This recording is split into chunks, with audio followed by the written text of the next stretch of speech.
आज का हमारा टॉपिक है तरंग, जिसको कहते हैं वेव्स। आज हम पढ़ेंगे तरंग के बारे में। आइए जानते हैं। सबसे पहले हम जानेंगे क्या तरंग कहते हैं किसे। तरंग का डेफिनेशन यहाँ दिया है, कोई विक्षोभ या हलचल जो माध्यम के कणों को, अब यहाँ को होगा, जो माध्यम के कणों को अपनी माध्यम स्थिति पर सरल आवर्त से आगे बढ़ती हैं, तो उसी को कहते हैं तरंग। तरंग कहने का मतलब हुआ क्या, जैसे एग्जांपल ले लेते हैं। किसी शांत नदी के किनारे एक पत्थर लेकर के नदी में फेंकते हैं, तो नदी में पत्थर फेंकने के बाद देखते हैं क्या कि पत्थर के चारों ओर वृत्ताकार आकृति में पानी जो है ऊपर नीचे होते हुए फैलने लगती है, उसी को कहते हैं तरंग। इस वैसा विक्षोभ या हलचल जो कंपन उत्पन्न कर दे, उसी कंपन को कहते हैं तरंग। अब आगे तरंग के बारे में विस्तार पूर्वक जानते हैं। तरंग के प्रकार, यानी तरंग जो होता है वह दो प्रकार के होते हैं। एक को कहते हैं यांत्रिक तरंग और एक को कहते हैं अयांत्रिक तरंग। तो पहले हम जानेंगे कि यांत्रिक तरंग किसे कहते हैं। तो यांत्रिक तरंग का डेफिनेशन होता है, वह तरंग जो किसी पदार्थिक माध्यम में संचरित करती हैं या होती हैं, उसी को कहते हैं यांत्रिक तरंग। तो यांत्रिक तरंग का मतलब वैसा तरंग जो मुख्य रूप से पदार्थिक माध्यम, मतलब किसी भी पदार्थ में संचरित कर लेता है, चाहे वह पदार्थ ठोस हो या द्रव हो या गैस हो, तो किसी भी पदार्थ में वह संचरित कर लेता है, तो उसी को कहते हैं अयांत्रिक तरंग। अयांत्रिक तरंग भी जो है यह दो प्रकार के होते हैं, एक अनुदैर्घ्य तरंग होता है और एक अनुप्रस्थ तरंग होता है। अब यहाँ से जानेंगे कि अनुदैर्घ्य तरंग क्या होता है और अनुप्रस्थ तरंग क्या होता है। तो पहले जानते हैं अनुदैर्घ्य तरंग। अनुदैर्घ्य तरंग क्या होता है। अनुदैर्घ्य तरंग का मतलब होता है वह तरंग जिसकी दिशा माध्यम के कणों के कंपन करने की दिशा के समांतर होती है, तो उसी को कहते हैं अनुदैर्घ्य तरंग। अनुदैर्घ्य तरंग में कुछ नहीं याद रखना है। अनुदैर्घ्य तरंग में इतना याद रखना है कि अनुदैर्घ्य तरंग में जो है तरंग की दिशा समांतर होती है। अगर तरंग की दिशा समांतर हो तो उसी को कहेंगे अनुदैर्घ्य तरंग, और यदि तरंग की दिशा लंबवत हो जाए तो उसको कहते हैं अनुप्रस्थ तरंग। तो अनुदैर्घ्य तरंग का मतलब, एक उदाहरण हमारा हो गया ध्वनि। ध्वनि किस प्रकार की तरंग है, तो ध्वनि एक अनुदैर्घ्य तरंग है। ध्वनि के साथ साथ कंपन करता स्प्रिंग, मतलब कंपन करता स्प्रिंग, इसमें भी जो होता है वो होता अनुदैर्घ्य तरंग। अब आते हैं अनुप्रस्थ तरंग। अनुप्रस्थ तरंग मतलब वह तरंग जिसकी दिशा माध्यम के कणों के कंपन करने की दिशा के लंबवत, इसमें यही इतना है, लंबवत होती है, तो उसी को कहते हैं अनुप्रस्थ तरंग। अनुदैर्घ्य में समांतर और अनुप्रस्थ में लंबवत होती है। जैसे हमारा हो गया प्रकाश, प्रकाश हो गया अनुप्रस्थ तरंग। प्रकाश के साथ किसी दीवार या किसी बांस में रस्सी को पकड़ के हम हिलाते हैं, तो उस स्थिति में भी उस रस्सी में एक कंपन उत्पन्न होता है। वह कंपन भी जो हमारा होता है वह अनुप्रस्थ तरंग होता है। आगे आते हैं, अब हमारा यांत्रिक तरंग हो गया। अब पढ़ते हैं अयांत्रिक तरंग। अयांत्रिक तरंग मतलब होता है वह तरंग जिसके संचरण करने के लिए किसी प्रकार के माध्यम की आवश्यकता नहीं होती है, उसे अयांत्रिक तरंग या विद्युत चुंबकीय तरंग कहते हैं। हुआ क्या, अयांत्रिक तरंग या विद्युत चुंबकीय तरंग दोनों एक ही होता है।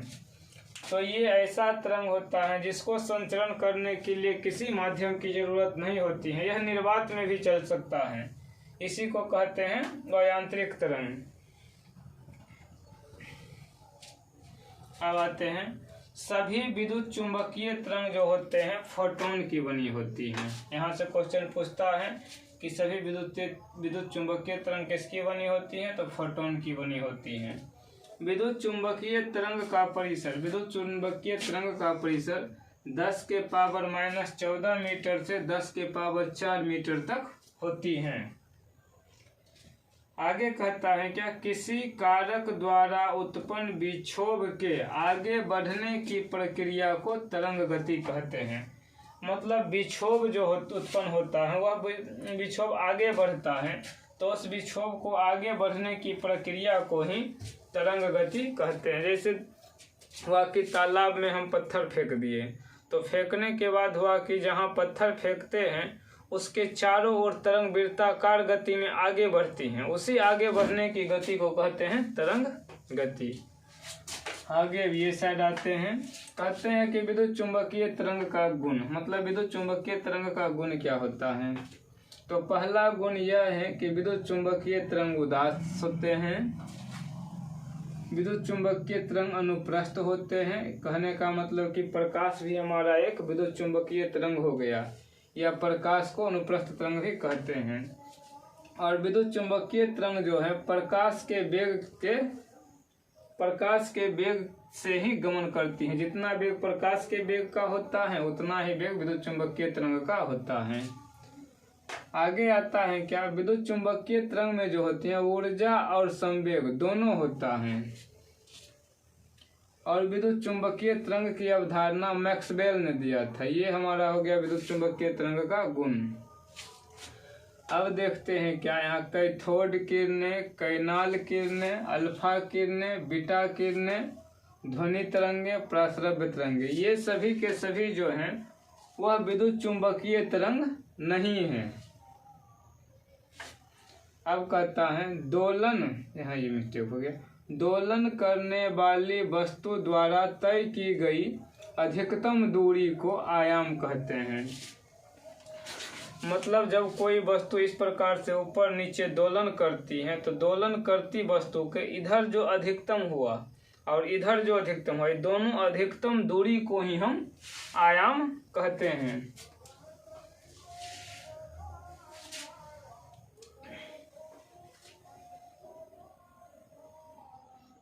जैसे यहाँ देख लेते हैं, यहाँ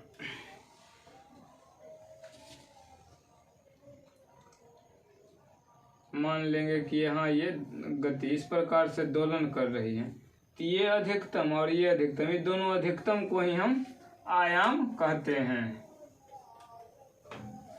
आगे, दो क्रमागत कंपनों की बीच की दूरी को तरंगदैर्घ्य कहते हैं। मतलब जैसे हम ध्वनि लेते हैं तो यहाँ एक कंपन इस प्रकार से बढ़ता है, दोनों के बीच की दूरी, इसी बीच की दूरी को कहते हैं तरंगदैर्घ्य। तरंगदैर्घ्य बराबर सूत्र होता है, तरंगदैर्घ्य बराबर आवृत्ति गुने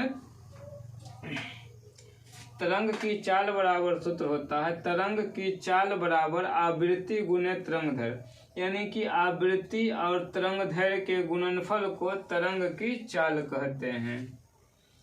अनुदैर्घ्य तरंग का एक गुण और यह है कि अनुदैर्घ्य तरंग में जो है ध्रुवण कभी नहीं होता है। थोड़ा इंक दे देते हैं। अब कहता, किसी कण द्वारा 1 सेकंड में की गई कंपन या दोलन, 1 सेकंड में जो कंपन या दोलन किया जाता है उसी की संख्या को आवृत्ति कहते हैं। मतलब ये 1 सेकंड में कितना बार ऊपर नीचे होती है, यही इसकी आवृत्ति कहलाती है। आवृत्ति का SI मात्रक जो होता है वह प्रति मीटर या हर्ट्ज दोनों में से कोई एक होता है।